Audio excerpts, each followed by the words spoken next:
All right, ladies and gentlemen, it is video time. It's been a long week. Welcome back to King Midas Collects. There's been a lot of crazy things happening in the comic book community this week. A lot of content creators, producers, whatever you want to call them, like doing all the stuff about the Marvels movie coming out. We have all this news about Loki. If you're not watching Loki, you should be. It's just mind-bogglingly good. Some scammer alert stuff going out there. I would say, like, if you're showing your face publicly and doing claim sales and all that nonsense, you're probably not, it's not in your best bet to be scamming people. I mean, just do your due diligence, right? You know how the internet and social media works these days. People trying to contact you, you know, you got to look at your appropriate channels and make sure if you are a seller that people are aware of everything that you're doing and able to contact you and just be in the know. Like if somebody wants something or you sell something to somebody, keep a track of that, because the longer it goes before there's no communication or no shipping labels created or nothing, no movement, people are going to question that. You don't want that. You want people to be in your good graces, right? So that's something that you constantly, it's a learning process, right? You know, maybe somebody makes a mistake here and there, forgive them, live and let learn, and move on from there. Hopefully, if somebody is awesome and cool, you know, they hook you up, and it goes a long way to show that, hey, there's customer support, hey, we're really looking out for you, etc., etc. Anyway, that's my 2 cents on all that. You guys are probably like, what the hell are you talking about? Show me the books. All right, show you books. I haven't had a video in about 10 days, maybe. I don't know. I can't remember. I hooked you guys up last week. You had like 4 videos. Whatever. All right, so I have some variants. We'll finish off with what came in from Golden Apple today. But we'll continue showcasing a lot of this stuff that's behind me. I went through one of the short boxes, that I had of things that were processed. But after like thumbing through it really quick to show you guys the books, a lot of it is just filler stuff that nobody really cares for. They're just literally like a Spectacular Spider-Man, somewhere in the 120s, 130s, but it's a newsie. That's the only reason why I'm keeping it. So stuff like that, like, nobody wants to see that. So y'all know my affiliation with Brian Bolland. We'll start off there with some Wonder Woman goodness here. Love Brian Bolland Wonder Woman covers, so we'll put that down over there. And one of the more iconic ones here for 97. I still do not have the big one with her like with the shield and doing that striking pose or whatever. Probably one of the more iconic Brian Bolland covers. Still don't have that one.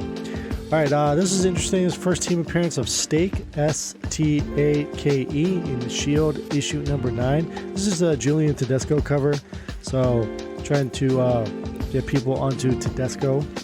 Did a lot of really cool Walking Dead Deluxe covers. I think they were connecting covers too. They were pretty good. You don't see this very often. This is end of the print run here. Well, I can't remember exactly how many issues Ghost Rider went, but mid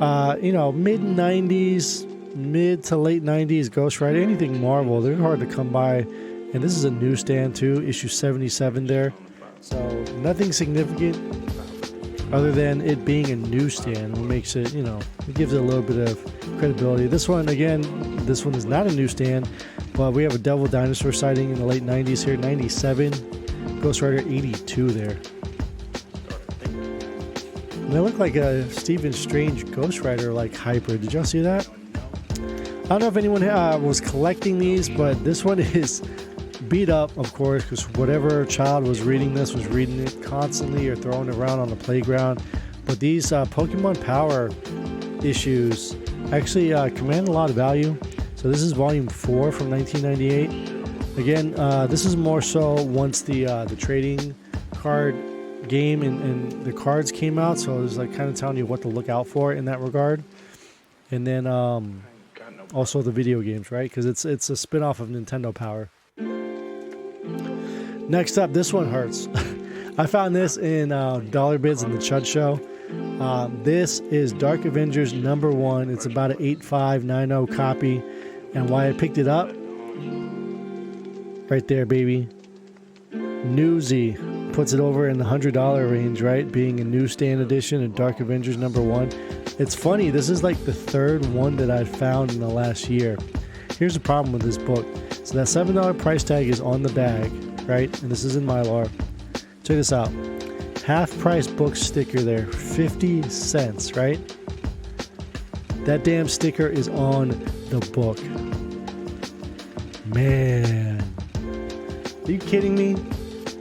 That is not one that you want to touch. I actually lifted it just ever so slightly. I know that there's a whole technique, taking like a hair dryer, hit it on there for a bit, take it off, hit it on there for a bit, pull out a little bit more, etc., etc. Pause.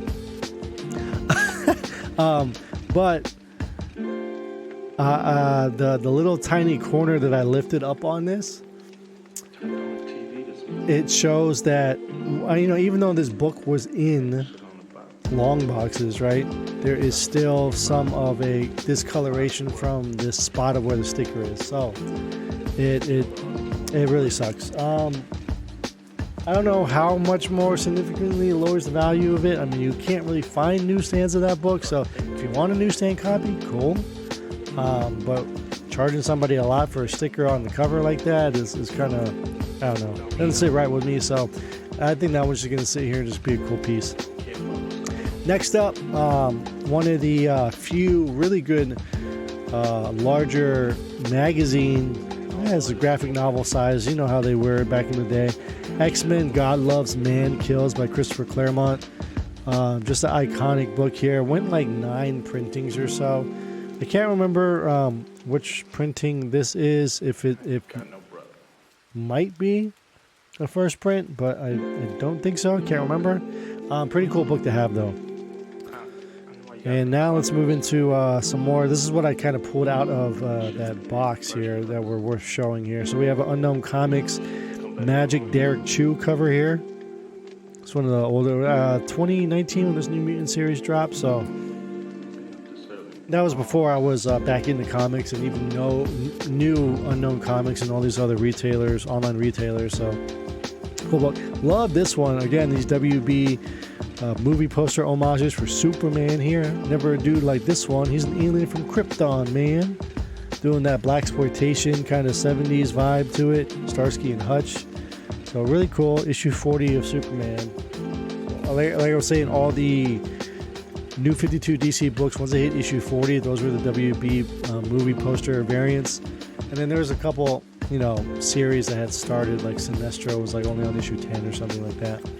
Some David Nakayama action, so showing you that Scarlet Spiders there for those that collect Nakayama. I like to showcase artists sometimes because people specifically only look for certain people and they're like, oh man, I didn't know that book existed. So a little showcase, a little spotlight. I don't think that one's worth anything. Same with these Soul Fires. These are just cool limited edition retailer incentives.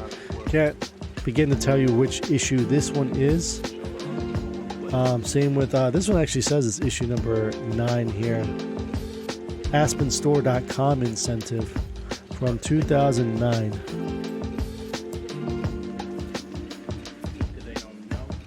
So older 10 center here, Men of War issue number 87. Of course, it's like almost like sandpaper kind of over it, but it's kind of a cool book to have. It's adding to that Silver Age pile that I have, which is like maybe 5% of my collection. It's a cool Kiss cover here, Peter Parker Spider-Man issue number 29 with MJ. This is a Carrie Andrews, and it says carrieandrews.com on the bottom, so very old. Sometimes you see these artists that have done a cover in the early 2000s and they're still doing covers now. You're like, man, not only has their style changed, but I had no clue that they've been doing this 20 plus years. Fathom, again, more Aspen stuff. This is Wars of the World Chicago, limited to 2000 there, 2006 copy. Has a $30 price tag on it. Don't think it's a $30 book, but you know, those Aspen books, people look for them and pay crazy money for them. We have a Carnage here by In-Hyuk Lee. Couldn't tell you which issue this is, but it's a Virgin variant, so I'm sure it was like a 1 in 50 at some point. We got some GI. Oh, I'll show you this one first. This Adam Hughes Black Cat number 1. You guys have seen this one before. Beautiful Adam Hughes book. Virgin there from Unknown Comics. We have a Spawn 287. There's a lot of different covers of this done by different artists. I believe this is the McFarlane Capullo hybrid. Well, it's just McFarlane hybrid one here. Probably last time I checked, cover price was the most expensive out of all the 287s. The normal ones anyway, not the variants. G.I. Joe here. I don't know which issue this is. Probably around the 240 to 260 range of G.I. Joe. Jamie Tyndall variant. Then we have a Natalie Sanders on the 255 G.I. Joe variant here. Beautiful book. With Scarlet on the cover. Oh, it's Natalie Sanders posing as Scarlet. Love getting these John Royal books, so glad to add this to the collection. Issue 283. I would say 80% of the retailer incentive variants for the final like 25 or so issues of the IDW G.I. Joe run ended at 300, right? John Royal did the retailer incentive variant. So a student of Campbell. People tend to get Paul Green, John Royal, and J. Scott Campbell a little confused. And we have some Brave and the Bold here, issue number 96, showing you this cool 15 center. And then 20 center about a year later on Brave and the Bold for issue 109. Deep in that Weapon X storyline here, Barry Windsor Smith, issue 74. Sometimes these Avatar Press books have like some pretty cool covers, so nothing significant about this book, but Caligula, Heart of Rome, issue number 2 wraparound. So it's like a kind of like a bondage cover, and then she's been like whipped on her back. So creative cover here, interesting cover, and shout out to Simple Simon with the bondage stuff. Random issue of The Crow here, Skinning the Wolves, number 2. A lot of these, like, of course, you only really want the original Crow series books. So I don't know nothing about the IDW books, if they're good reads or not. We have Batman 422. I actually just sold one earlier today, but this is the rare second printing here of issue 422. But it's not in the best shape, so there's that. Dead Rising, Road to Fortune, number 1. Love showing my video game books. Trying to make a comeback to Twitch and like at least stream twice a week. So if you guys aren't following me on Twitch and video games are your thing, just find me. There can be only Vaughn over on Twitch. We have X-Men 2099, issue number 25. Whenever you see these issues, I'm highlighting this because you just don't. People only show like the issue 1, right? That's the one you see everywhere. So to see issue 25 is kind of unique in my opinion. You just don't see it. More video game stuff here. Legacy of Kain Soul Reaver from Top Cow. Pretty cool to see. These were given to me. I had a little trade at a toy shop. I was getting rid of some toys and decided to pick up some. They had some $1 boxes. So I went through, grabbed a few things, and these were kind of just given to me on top of the cash that I got. So just show you like nothing over the top, but some just cool stuff that I found. Issue 37 of Wonder Woman. Picked it up because it's a Frizzen, of course. And I absolutely love this, again, WB movie poster.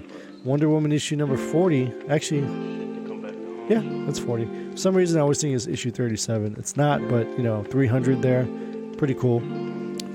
Some Gizmo here. Issue number 1 from Mirage Studios. Gizmo is kind of tied in with the Ninja Turtles, so kind of cool to see that sitting in the dollar bin.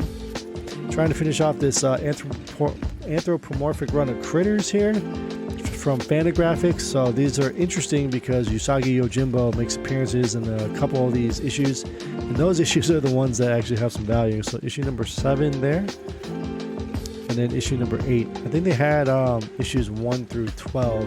I think 11 and 14, and then maybe 7. Oh, I showed you guys 7. 6 has Usagi on the cover. These are cool. I think these are the coolest finds. I didn't know that Darwin Cook did the covers for these books. Not many people read The Spirit, but from 2007 we have Will Eisner's The Spirit with DC. So we grabbed a couple of issues here. So we have issue number 3. Really like this one here with issue number 4. Definitely get Darwin Cook right off there. Issue number 6. Then we have issue 7. Love Darwin Cook. So I like to showcase him whenever I can. Issue number 8. Next up, this is a key. It's like a $30 book. It was sitting in the dollar bin. Star Wars Republic issue number 13. I can't remember the key about this book, but I thought this was interesting to find in the dollar bin. Issue 13. It's about an 8.0 copy, but still like a nice copy of it still goes for some money. Found some Evil Within books. I think that was pretty cool. Again, more video game tie-ins, so we'll just go quickly through these. And it's a horror game, so happy Halloween. Had to show off some Halloween goodness. And then issue number 4. Oh, hit my mouse a little bit there. Scared me. Had some Elephant Man. Always try to pick up Elephant Man if I see it. Issue number 50. I don't know if this is an Elephant Man book, but it was just kind of a cool Virgin cover that was next to the Elephant Man. So I don't know. Seems cool. These are on my wish list here, so good to find this one. Fistful of Blood by Kevin Eastman. Issue number 4. Eastman did the variant cover for each one of these 4 issues. So I just like the artwork on this one. Tried to find it. Unfortunately, they only had that one. I have 2 and 3 as well, cover A's that I'm trying to look for. So then we got this Hellboy in Hell issue number 1. This was a 10-issue series. Very, very good Hellboy series, in my opinion.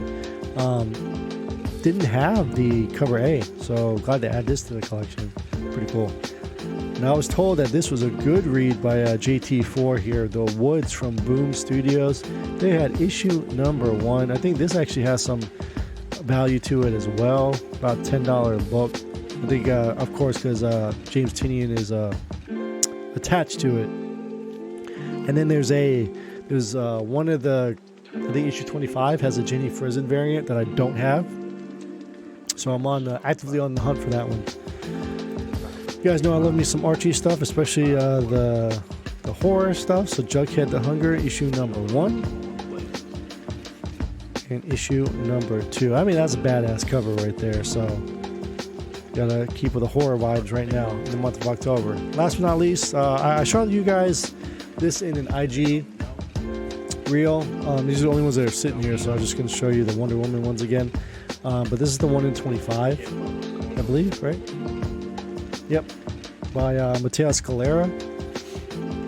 And then the Ariel Diaz Virgin and trade dress from Big Time Collectibles there. Love Ariel Diaz artwork. These, I am glad these came in. I saw that somebody bought this for $40. I don't know if these are climbing in price, but they should, because I couldn't believe that they did this for the second print, let alone not the first print. So what I'm talking about here, Silver Surfer Rebirth Legacy number 1. JTC did a variant cover with Thanos in blue, and it sold so well that they did a second print, and this second print is 10 times better. Look at that. Look at that.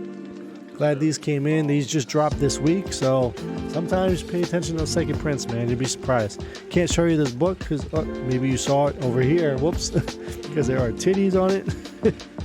Next up, we have a Maleficent Rose Besh cover. I don't know what the hate is on Rose Besh. I really do like her artwork, so it's just unique and cartoonish. Vibrancy on the covers is really, it pops for me, so I don't remember what issue number that is. And we have a issue of Rags. I think there is one issue of Rags that's like a $400 book. You know, it is on my wish list as a variant to pick up, but maybe, I don't know. One of these days, maybe we might own it or find it in a collection. You just never know. You never know. And to finish it off from Golden Apple, I think this was a buy two get one free promotion that they were doing recently. I just bought a bunch of Ji Hung Lee stuff. I don't know how I missed these, but he's been growing a lot on me. So there's that Virgin and trade dress on Vampirella issue number 2. And same thing here for X-Men issue number 2. Ji Hung Lee on the Psylocke there. Trade and Virgin. And we're going to finish it off with some Black Cat. Turn that around. Those are different people's names. Trade and Virgin variants. Of course, trying to end all our videos on a unique variant from now on. So hopefully you guys like the last book that you saw, but let me know what else you thought was unique here. Of course, like I said, sometimes I just show normal books, like that David Nakayama book. I had no idea he did that Scarlet Spiders series or did any of the covers. So if there's certain people that, artists that people collect, and I showcase it, and it'll entice you to go look for that book on the secondary market yourself. I think this is going to do it for this week. I might have some time to put up one more video, either tonight or tomorrow. Tomorrow I'm going to be super busy getting a lot of stuff together. There's a show going on Sunday. I'm not sure. I'm trying to set up. I'm not sure if I'm going to get the table space. I haven't heard back anything today from the guy who is running the show, unfortunately. So it looks like it might be a case where I'm going to pack out my car anyway, but I might not get availability in there, and it is what it is. So hopefully next time I show up, I can set up at the next show, because that's what I really want to do. I just want to get my foot in the door. So much in the warehouse, so to speak, and we got to move. But that's what's going on with me right now. So if you like the video, guys, do all that great social media stuff. There's a Discord link down below. I have 2 Instagrams for you to join. I've been doing, I put some claim sales earlier this week. No hits, but people see it. So there's that. I'm probably going to move and try to put all that stuff on Facebook in those comic book groups. It seems to me that that's the best kind of visibility for people to look for filler books, because that's all they are right now until I'm able to post some of the bigger stuff. So anyway, thanks for watching the video, guys. We'll see you in the next one. Bag and Boredom, enter the vault.